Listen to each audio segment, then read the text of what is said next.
Hello, welcome to another Alpha Strike replay video. My name is Adam. I'm the owner of Alpha Strike Games and Hobbies in Australia, and this is Tarron. Hey buddy, how we doing? Tarron's guinea pig.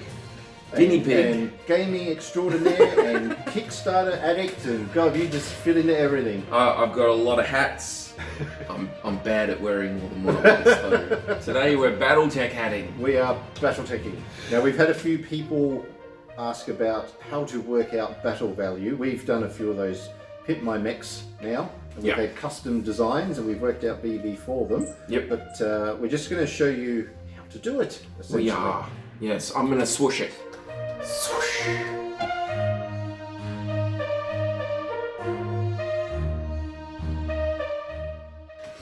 And then I'm going to give you a little thing here. I was meaning to do this one by myself, specifically because Mikey keeps asking for it. Hi Mikey.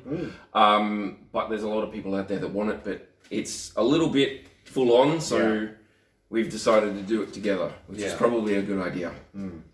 Now, where did we get this from? It's BG. So the official BattleTech site. Yes. So yeah, bg.battletech.com or whatever. But we'll put the link in this video down the bottom there, so you can find it. It is a PDF that talks about how to work out your BV values for any mech design that you've got, and it has some examples. And we're going to go through one of the examples here, so you can see how it all works. Yeah, and it was put up, I think I read June 2021, so it's actually reasonably current. Yeah, which is good. Yeah, they do talk about if you've got the different versions of tech manuals. So you and I, we've got this one dates back a little bit. I mean, basically what's in there is essentially the same thing, but there might be some like the reprints of other stuff in there. Yeah, you know, not necessarily calculating the BV, but I don't know. So this is the book we're going to be looking in, but the example is we're using the errata, the current version that's on that website. Yeah. But the main point is, as long as all of the people in your group are using the same way to calculate battle value, then you should have a reasonably balanced game. Yeah. If you are all using different versions of a book, or you're all using different websites, or you're all using different things, then you're going to have a hard time. So try and standardize yourself. But this is probably the most up-to-date printed version, and then you can use the other programs and things that calculate it for you if you feel like it. All right, so let's take a look. Let's take a look. And where should we start? Just working down the list. Step one, I'd say. Step one is probably step one is where you start, yes. Which is calculate defensive battle rating. Yes. So basically, there's a couple of steps, but they start with your defensive capabilities and then your offensive capabilities. You add them together, and that gets your final result. Yep. So let's bing this and maybe have it scroll up or something. Can we do fancy stuff? We can do. She's shaking her head, but we'll try and put it on the screen anyway for you. So step one is calculate your defensive battle rating. Yeah. You have a bunch of things that modify your defensive battle rating, and we'll go through them from the top. Would you like to start? I can start. So in all good defense, you need armor. Armor is number one. So the first thing you need is your total armor factor times 2.5 times your armor type modifier. So if you have special armor types, say ferrofibrous, or there's experimental, like ablative armor, bits and pieces, stealth armor, all that kind of thing. So and they have an example here, which is a mongoose, an MON66 mongoose. Yeah. Which is a fairly newish one. It's got a bit of high-tech stuff on it. Yeah, but it's an old Star League sort of. But it's old Star League. Had a lot of them back in the day. Around. So you can, if we bing that as well, you can probably see there that it's got 89 points of ferrofibrous armor, which gives it a 1.0 multiplier to its armor factor, and then it's times 2.5. Yeah. And that gives him a total of 222.5. Yeah, so your inner sphere ferrofibrous armor is not really a modifier. So I'm not sure if the clan one has a modifier. I haven't had a look in the table, because the clan one is better. Like most clan stuff, it's better. Like most clan stuff. Now, the other thing is I didn't print out the tables for this. I only printed out the actual list of things. So some of the tables might be different. Page 315, I think they said. Yeah, 315 is where all the tables are. There we go. So standard, oh no, all ferrofibrous is the same. All ferrofibrous has a 1. Yep. Commercial has a 0.5 because it's pretty cruddy. Yeah. And stealth has a 1. So, so they're all 1. They're all 1, which is a bit weird, but there you go. So the way to work out an industrial mech as opposed to a standard mech is the same procedure. There might be a few different modifiers, but you still go through the same steps. Yeah, but basically every unit has steps that are similar to this. There'll be some extra bits and pieces and some bits missed out, but you're going through steps and you're trying to work out the numbers as you go. And that's your best bet, is to take each step, work out the number, write it down. Yep, that's the way. Okay. So next one is total internal structure points. You times that by 1.5 times internal structure type modifier and then times engine type modifier. So already by part 2 of step 1, where maths people are like, oh, this is wonderful. Everyone else is like, oh, my brain. This is where you go for the calculator or you get a spreadsheet to do it for you or something like that, okay? Because this is, so the example there, the Mongoose, he has 43 points of endo steel internal structure with a standard engine. Yep. Which gives him a 1 multiplier for both. Yep. And then he multiplies that by 1.5. So he ends up with 64.5 for that. The internal structure, standard and endo steel are both 1s, again, which I find a little odd. And then a half for industrial. Well, it's worse, essentially. If you're timing it by less, then it's going to be cheaper BV. Yeah, the BV goes down because industrial internal structure is worse than standard. But standard and endo steel are both the same. Which I find odd. But there you go. Clan XL is 0.75, and an Innosphere light engine is also 0.75. Isn't that interesting? Clan stuff. Weird. Okay, so we've worked that out. So then the next one is pretty simple. This one's simple, gyro. So it's the mech tonnage times the mech gyro modifier. Okay. So the mech gyro modifier, standard is 0.5, compact is 0.5, extra light is 0.5, and a heavy duty is 1.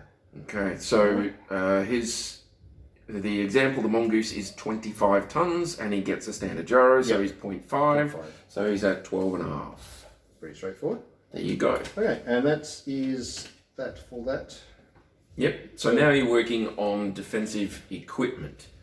So the beauty of BV is that every single part of the mech has some sort of effect on this number. Okay, that gives you a really balanced way of telling which one is better than the other. Or not necessarily better, but higher or more powerful than the other. It isn't infallible. It's a system you can game. I could probably make a 100-ton mech with nothing on it that has a pretty high battle value, but won't do anything. But it is a pretty good system. So if you are a beginning player, I would thoroughly recommend trying to wrap your head around this. Although I wouldn't blame you if you gave up. Okay, so his total BV of all defensive equipment. So defensive equipment includes active probes, anti-missile systems, including AMS ammo up to the BV of the systems themselves, anti-personnel pods, anti-battle armor pods, bridge layers, ECM suites. All tech manual defensive equipment is identified on the weapon and equipment battle value tables by a dagger footnote. So if you look on the tables that are at the back of most of these construction and creation manuals, you'll see a whole bunch of listings for things. And the ones that are defensive equipment will have the little dagger symbol next to them. So where's a good one? Well, there's a Beagle active probe that's part of the Mongoose, and that's coming up as 10. So we'll just have a look here to see. So it's coming up as 10. Beagle active probe. Where's his BV?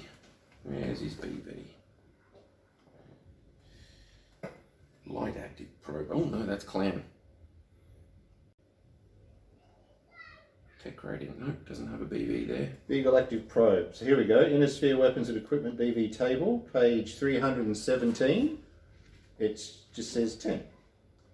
Straightforward, just a straight 10. Oh, there you go, okay. Defensive battle rating. Yep. So it doesn't matter what size mech you put it on, it's 10. Handy piece of equipment actually, the Galactic Pro. Oh yeah, especially if you're playing with hidden rules and all that sort of stuff. It's something we haven't really done with any of our games, but it's it's quite good. You kind of need a third person for that. Helpful, yes. Yeah. So that's basically all of that for your defensive. You add all of those things up, which comes for this guy 309.5. Yep. You don't do any rounding until the end. You always round 0.5 up, but you don't do any rounding until you've added everything. Yeah, up. you work out the total number and then you do your weirdness with decimal points. Yep. So that's all he's got, but you then go on with subtracting the following figures. So what you're dropping the battle value because of things that could go wrong in this situation, basically. So 15 points per critical space of explosive ammo in center, torso, leg, or head for a clan. 15 points of explosive ammo in any location for inner sphere. With an XL engine, and 15 per critical explosive ammo in center, torso, legs, or head, or not protected by case in its location with an inner sphere with a standard or light engine. Ammo in its head. Yeah, don't put ammo in the head. Or as we like to call it, a advanced ejection system. I call them cherry bombs.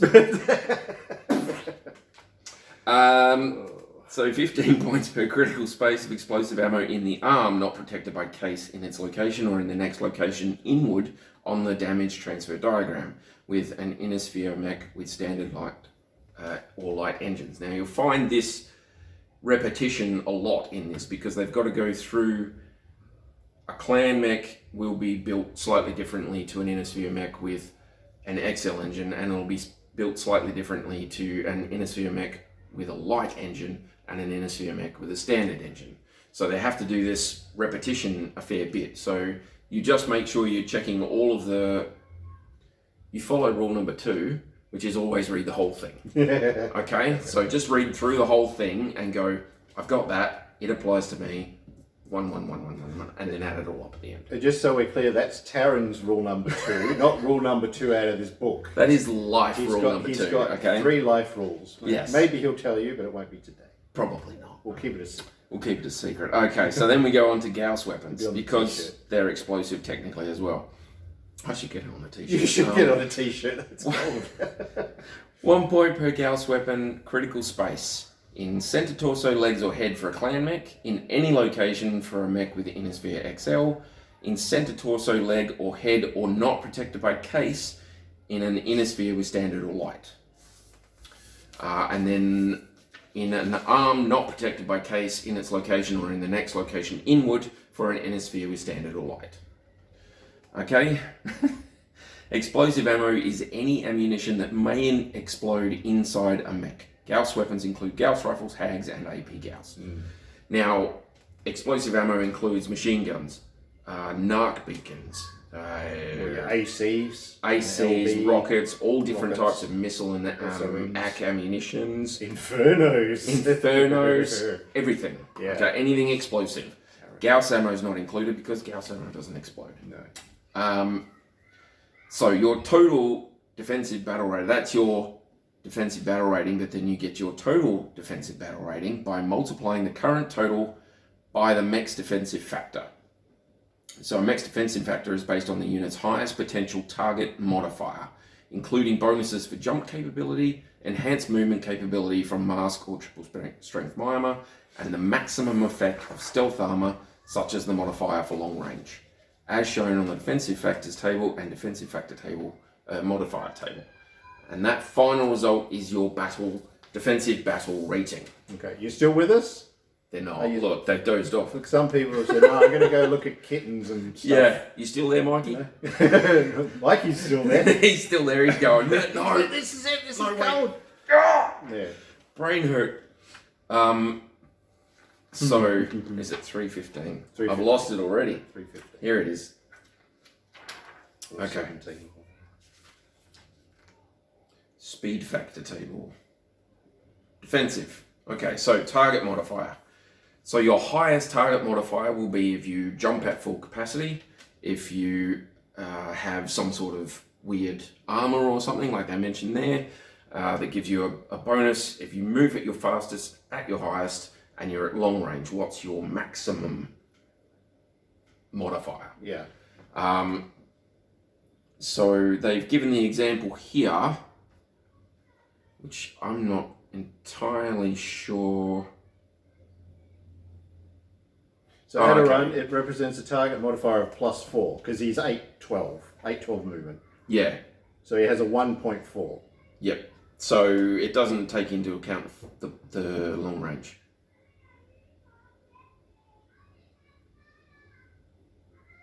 The effects of stealth armor, such as the modifier for long range. Aha. Yeah. That was a comma, not an extra thing. So his run, he generates a +4, which gives him on the table there a 1.4, and they've added that in. So your defensive rating is multiplied by 1.4, which gives you 433.3 for your defensive rating. Yeah. And that's, you can underline that, move on to the next section. That's right. Okay. So the next one is calculating offensive battle rating. So this is taking into account all your weapons and just heat efficiency, all that sort of thing. All right. So to calculate the offensive battle rating, first calculate the modified battle value for each weapon on the mech. Okay. Then make any required adjustments for the mech's heat efficiency, offensive equipment, and tonnage to get the mech's weapon battle rating. And then you do some multipliers for speed and all that sort of stuff. Yeah. All right. So number 1 there under offensive battle rating. The pads. Right. Calculate each weapon's modified BV. This mech comes with 3 medium lasers and a small laser. So a medium laser is 46 each, and a small laser is 9. Yep. Okay. So that's the BV based on the tables. Everything that's in the back here. Yeah. So your heat efficiency is the next thing that comes up, and that's one of the things that weirds me out sometimes. So let's see if we can work it out here. Okay. So you determine mech heat efficiency. A weapon's modified BV may need to be reduced to take into consideration the mech's heat efficiency. To calculate heat efficiency, add 6 to the unit's heat sink capacity and subtract the heat generated when the mech moves. So it's 6 plus your heat sink capacity minus your movement heat. Yep. And that's the maximum amount of heat you do, running or jumping at maximum capacity. Yeah. So the mongoose doesn't have any jump, so it's just run, which is a +2. Yep. So we're talking 6 plus 10 minus 2, which is 14. It has single heat sinks. So your inner sphere medium lasers are doing 3 heat each, and the small laser is 1, so there's your 10. So when he's running, he does actually go over a bit. So that's your determined total weapon heat. So you determine the amount of heat the mech will generate if it fired all of its offensive weapons, including rear-firing weapons, in a single turn. Yeah. So if it alpha strikes with everything, how much heat is it generating? How much weapon heat is it generating? Defensive equipment is never figured into this value. Multiply by 2 the heat points generated by Ultra Axe. Multiply by 6 the heat points generated by Rotary Axe, and reduce by half the heat points generated by Streak, SRMs, and reduce to 1/4 the heat generated by one-shot weapons. Yeah. So when we're looking at this guy here, because the total weapon heat is lower than the mech's heat efficiency, we don't need to reduce the BV of any of the weapons. No. All right, they're quite good. Yep. So the weapon battle rating is therefore the sum of these weapons, BVs, plus the mech's tonnage. Yes. Which was 25, 25, was he? Yep. Yes, it was low. Yep. Going fast. So 25, that's right. And he doesn't have things like triple strength armor or mask or anything that can make him run a bit faster. So you don't have to take that into account, which is nice. Yeah. So because his total weapon heat is lower than the heat efficiency, you don't have to do the bit that comes next, which is kind of defeating the purpose of us showing you how to do it. But let's run through that anyway. Yeah. All right. Okay, because like I say, this is the bit that sometimes confuses people. It's not on the mongoose because the mongoose is heat efficient. Yeah. Get heat efficient mechs. We've talked about that anyway. Just do it. Stop this video and go find a heat neutral mech. Seriously. So when you're calculating weapon battle rating, you start a running weapon battle run rating total beginning at 0. When instructed, add the specified amount to this total.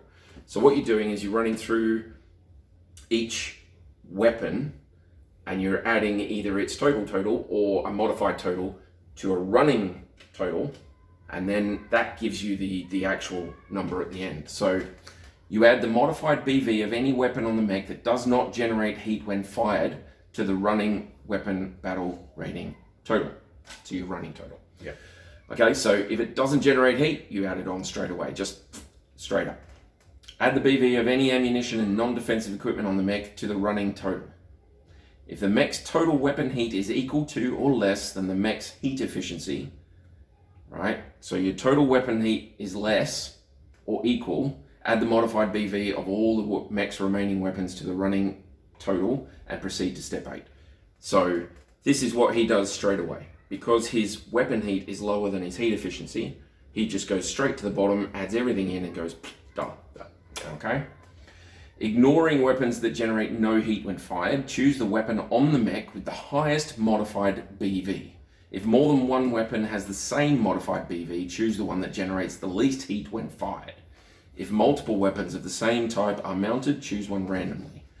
Add this weapon's modified BV to the running total and add its heat value to the running heat total. Okay? If the running heat total is less than the mech's heat efficiency, you repeat the steps. And if the running heat total is equal to or has exceeded the heat efficiency, then you go on to the next step, which is the weapon that causes the mech's heat efficiency to be equal or exceeded is still calculated at its full modified BV, and all remaining weapons are then added to the running total at half their BV. Yeah. Okay? Yeah. It's weird. I get that. It feels weird. Me reading it out, you looking at it on the thing, it's just, you go, what? But if you actually write this down and have like a table thing going, have all of the weapons that you've got on the mech, like they've done here, list them out, put their heat next to it, put the BV next to it, and then start a running total and go, okay, I've done that one, and go through the steps. I've done that one, I've done that one, I've done that one. I think you'll get there. Yeah. That's what I did. Yeah. Admittedly, my calculation was wrong, but I think that might have been because of the book, not because of that. Yeah, what the version of the book, but it's yeah. not. Yeah, it's neither here nor there. If everyone's using from the same reference and you design a mech, then it's still going to be even in that respect. Yeah, it's fine. So the reason that they halve it is because if you've got all these excess weapons that are going over the heat, you're not going to be firing them all the time because your mech's going to shut down. And the ammo's going to explode, all that fun stuff on the heat scale. It's detrimental to take those weapons and fire them all. Yeah. So they adjust your BV for that. Yeah. And that is, like I say, on this errata, it's an 8-step list. If you run through it one step at a time, I think you'll get there. You'll be okay. Yeah. But yeah, the example on here, he just goes straight to heat neutral. Yeah. And if you can generate a mech that's heat neutral, I would thoroughly advise it because it makes the adding up easier. It is easier, and you sort of when you're on the field, you know what you've got, you know you can fight. Yeah, it's just easier. All right, so that's that. So we've got step 3. So calculate offensive battle rating. So now we have to multiply. So we go back to the mongoose. So we'll multiply the mongoose's weapon battle rating by its speed factor. Yep. So that table is on 315 in our book that we're looking at. So basically you find what his running number is, which is 12. You go down the table and it gives you a modifier, which is 1.89. So you've got 172, which is what we got from the weapon battle value, times 1.89, which is 325.08. Which is his total offensive battle rating. Yes. Okay. So you've got defensive, you've got offensive. Yep. We're sorted. Now, you add them together. This is the easiest. That's the easiest part. Yeah. So the defensive was 433.3, and we've just done the offensive, which is 325.08. Yep. Now on the sheet here it says 758.38. Tarron's going to verify that. I was gonna verify that 758 is the current value for. Oh, you're gonna have a look at that? Yeah. Yeah. Okay. Mongoose I'll look it on master unit list here. Yeah, 0.38. So 0.5 you round up. It's below that, so you round it down. So we're looking at 750. The Mon 66 is 758. There you go. Boom. Okay. So this is the current version. So they haven't rounded up or down, they've just truncated it. As far as I can tell with battle value. They just take the decimal points off. Yeah. I think. Yeah. So you round up or down, and that's it. So. Here they actually say round the remaining fraction to the nearest whole number. Okay. All good. So 758 BV for an 812-25 mech. That's heat efficient and super fast. Bit of advanced tech. Can spot hidden units up to a certain degree. I understand why it was popular.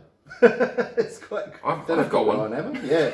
Yeah, everyone should have one. I think. Yeah, get them on Goose, guys. They're pretty good. They have one of those. They look silly. One of the Lance sets that are coming out. It was in one of the Comstar ones. Yeah. Yeah, I think it's a Comstar one that gets it. I don't remember if I actually got any of the Comstar ones. To tell you the truth, which is embarrassing. But this is probably what I mean. Look, bottom line is there are so many designs out there that already have their battle value worked out.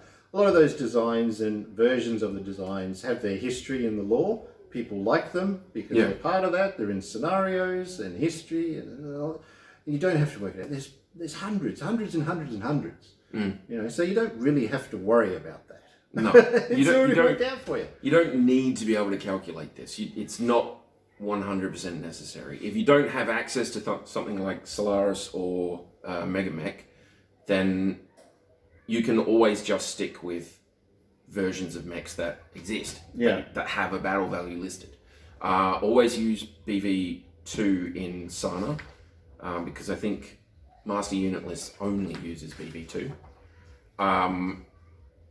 But you can technically modify your mechs without being able to calculate battle value. So if you say, let's do a battle value 2000 game, and you all go, okay, so battle value 2000, you all pick your mechs. Everybody knows what mechs everybody's taken, and then you're allowed to modify those mechs in any way, shape, or form you like, right? Or you can only change certain things, or you're only allowed to add or subtract a certain amount of weight, or something like that, right? You don't have to be able to calculate battle value. It's a good idea, it's really cool, and if you can get a system that calculates it for you, then it's even better. I think there was one thing to keep in mind, that Omnimechs inherently have a 25% increase to their cost of their Omnis. Yeah, there is an Omnimech construction value that's in there. Yeah. I think it's in TAC Ops actually, not in the tech manual. Yeah, there's something that I did see about it. So, like, if you're playing your one-off games and you've got all Omnimechs, you're spending extra BV that you probably don't need to. But if you're playing campaigns with like time frame for reloading and ammunition and weapons and morale and pay grade and all that sort of thing, because it comes down to time. You know, they just hugely flexible, really, really good, and they're worth the extra BV that you have to pay for that unit. So much better. But yeah, if you're just having one-off games, your second line mechs are probably the way to go if you can. And there's a lot of them out there anyway that are really cool. Yeah, like the Hellstar. Seen that one? Hellstar? I think I have. It's 95 tons with 4 ER PPCs, clan ER PPCs, and it doesn't have heat. Can I have one? Sure. Sure. Everyone should have one. I want 3. Give me a lance of those. Star. No, bugger it. I'm going to be a merc. Oh. I'm going to have a lance. Dark cast he is. Dark cast. Dear, oh dear. Well, that's it. So, I don't know. Is there anything else we need to mention on that? There's probably loads of stuff we need to mention. It is actually fairly straightforward, but only if you go through each step individually and keep a track of all your numbers. Don't just add it up in your head. Some of them are maths geniuses. There's maths geniuses out there who are looking at me like, you're an idiot. But if you keep a track of the numbers, right, write it down when you figure one out, calculate it, check it, write it down, and have a little, you could even do a little laminated sheet with the steps on there with a little space for you to write the numbers out, and just do that for your things every time. That's pretty handy. But I think the weapon heat thing is probably where a lot of people will stumble. The rest of it's reasonably straightforward. It's just numbers that you take from a table, multiply it out. This one, it's a little iffy, but if you can wrap your head around it and do it in order, I think you'll make it. You know what, I think a Clan large pulse laser, its BV is a bit low for what it does. Okay. There's one thing I was just looking at the other day. You're still upset about me beating you with one. No, but it's just got such huge range, and it gives you essentially a 2-point gunnery bonus built into the weapon. So if you have a look at the cost of modifying your final mech, your pilot and all that sort of thing, yeah, it's quite. But if you look, so that's the pulse laser large for the Clan weapons and equipment BV. Yeah, is listed at 265. Right, 265. You can get a small mech for 265. But for for 265 BV, you get a pulse laser large. Now, there is not a single energy weapon except for the heavy PPC on the BV table for the inner sphere that's over about 220. Right, the heavy PPC is 317, but the pulse laser large for inner sphere is 119. Yeah, but it's such a short range. It's so. But you can put 2 of them onto a unit for 1 of those. BV wise, but BV not tonnage and everything. No, tonnage and everything else you look, but that is 265 versus 119. You can get an ER-PPC for 229. You've still got enough left over to put a couple of medium lasers in there if you feel like it. Right, so. That's interesting. You know, the BV for the Gauss rifle for both Inner Sphere and Clan is the same, even though there's a tonnage and slot difference. Yeah, but it's because they got the same range and damage potential. Yeah, it's a Gauss rifle. There really isn't that much difference between them, except for like the Clan ones have figured out how to put it into a more compact spot and lighter. Hag 40, 535, but worthy. Oh, where's my MRMs? I was going to say, I want to look up the MRMs that you whacked on your... MRM 40. 168. Oh, 168 for the 30. For the 30. It says 168 and 34. I'm looking up the MML9s for no particular reason. 86. That's all right. Wow. That's good. Yeah. There are a few weird electronic things. Yeah. So Tag and Artemis and all that sort of thing, they behave a bit weird. There are notes on that in there. So rear firing weapons. You halve those. You halve rear firing weapons. Yeah. So just put everything on the rear and walk backwards. And you'll be right. Everything's so cheap. There's no limit to what you can put on the back armor. You call it the Michael Jackson or something. You can make 5 of them, have the Jackson 5. It'd be a Clan thing. Should I stop now? I probably should stop. That's okay. That's so cheap. So we should make that, have it walking backwards. Yeah. You can't. Well, you won't be able to run, and I don't think you can go up or down levels, can you, backwards? Oh, who cares? But you could have a weapons platform that has very, very low BV and fit it in there and just have everybody walk backwards all the time. That would be really good. The Artemis, I think they actually list that on the weaponry. Targeting computer, so each weapon linked to a targeting computer multiplies its BV by 1.25. Oh, okay. Do not include ammunition. And excessive ammunition. So to prevent excessive ammo from distorting battle values, the BV added for ammunition cannot exceed the unmodified BV of the weapon itself. So those people who love their machine guns. But I mean, you look at some of the weapons, the missile weapons, they're 200, 300s, 80s, 90s. You just have to keep your ammo under that. But if you do stock up on a lot of shots for a given weapon, there will be a point where the ammo cost actually drops off. It will still modify your BV with the defensive, because you're getting 15 points per critical space of explosive ammo in a bunch of different situations. But you're only adding BV for those spots of ammunition up to the value of the weapon. So if you really fill up, you might end up dropping your BV rather than raising it. So that's something to think about. Yeah. Wouldn't be worth it, but something to think about. Think about it as much as the walking backwards, man. Pretty much. You could do it. You could technically do it.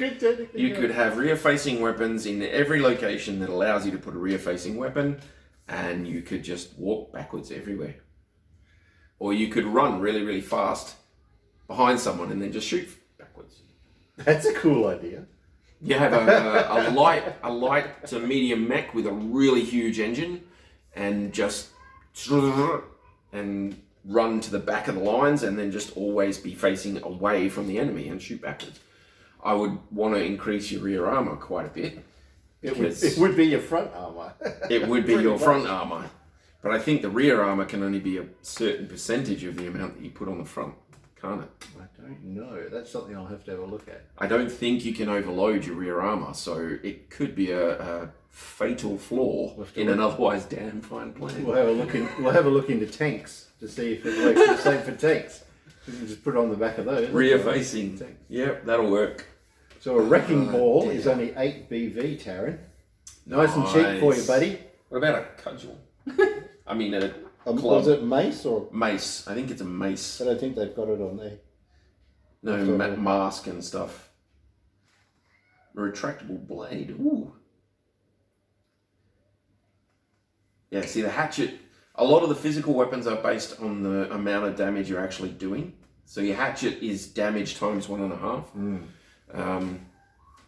So yeah, there will be a lot more calculation than we've probably given you here, because you have to go through the list and find all of the numbers and go, okay, so this one's this, so multiply that out by that, and then you've got to put ammo in there and you have to multiply that out, and you've got to do all of this stuff.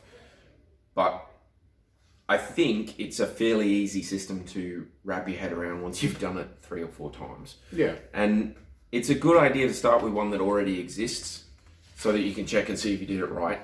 Okay, like we just did with this, 758 matches the master unit list value. Yep. So take your favorite mech, write down everything you know about it, work out its BV, and see if you get the same as master unit list, and see how you do. Well, there's another example on the one, that PDF that we downloaded. Yeah, so the Thunderbolt. The Thunderbolt TDR-10SE. So if you go and work that one out before you look at their calculations, just to see how accurate you are with it, and then go from there. That's good practice. There you go, we're giving you homework. It's the first video. Get on it, Mikey. We're giving you homework to do. Tell us what the number is. Yeah. Or you could just look it up and put it in the comments. That'd work too. We won't know. Sure.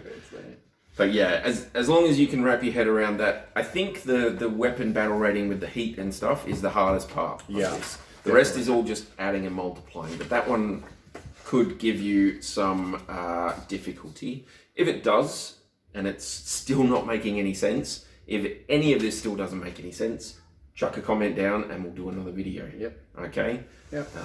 Get the community into it. Yeah. Boys and girls know what they're doing. If we buggered it up, put a comment down. Yeah. That's all right. But I think in the meantime, that should do us. I think that's it for now. So there you go. Battle value. Working it out. Yay. As best we can. Thank you for watching. Oh dear. Okay, so consider subscribing if you haven't done it already. We'd love to have you on board. And do the things. Do the things. I'm going to get Tarron to All talk the about it stuff and do the sometimes. He's things. always listening to me talk about it. Subscribe, you Subscribe buggers. and stuff. Okay, so we'll see you in the next video. Will do. Bye.